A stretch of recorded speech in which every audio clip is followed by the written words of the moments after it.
Hey guys, welcome to the channel Market Uncharted. In today's video we are going to discuss what is a moat. Economic or market moats represent a long-term business defensibility. Because success attracts competition, the most highly profitable companies tend to become less profitable over time. That's why economic moats are so important. They help great companies stay that way.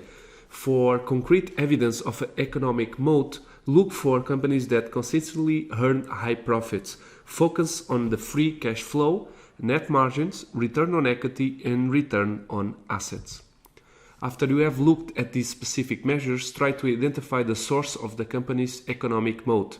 Companies generally build sustainable competitive advantage through product differentiation, driving costs down, locking in customers with high switching costs, or locking out competitors through the high barriers to entry. Think about economic moats in two dimensions: depth, how much money the company can make; width, how long it can sustain above average profit. In generally, any economic moat based on technological innovation is likely to be short-lived. Although the attractiveness of an industry does not paint the whole picture, it is important to get an understanding for the competitive landscape. Some industries are easy to make money than in others.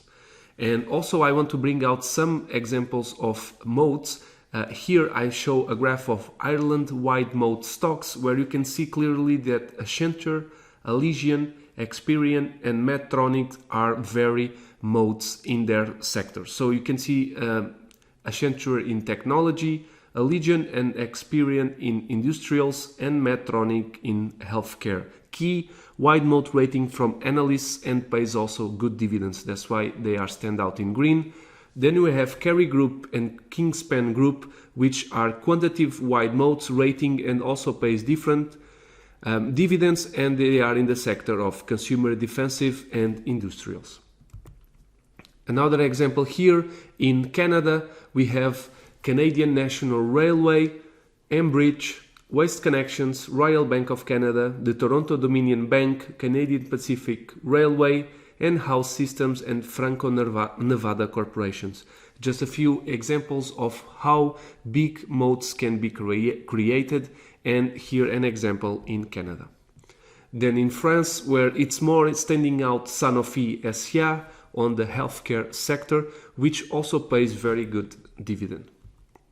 Then in Switzerland, we have a few others very interesting: ABB, Julius Baer, Nestle, Novartis and Roche. Some of them are in the healthcare sector, which, as you know, historically are very good against a huge recession and also pays dividends.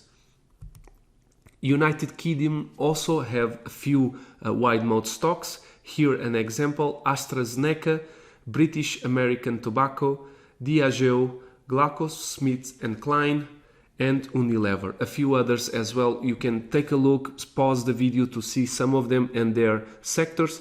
My favorites, British American Tobacco, which also pays very good dividend.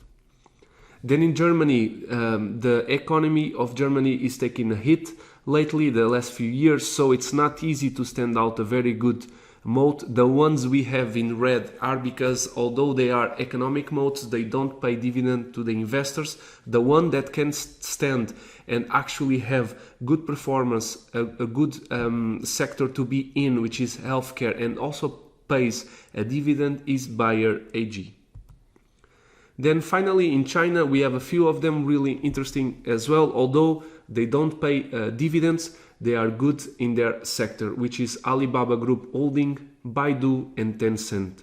Moat is the term coined by Warren Buffett for equity investment. It means an advantage the business has built over the years over its competitors. So a moat allows the company to keep growing for a very long period and continue to gain market share to increase profitability. If you can combine this with dividends, then you find a very special case for you and your income.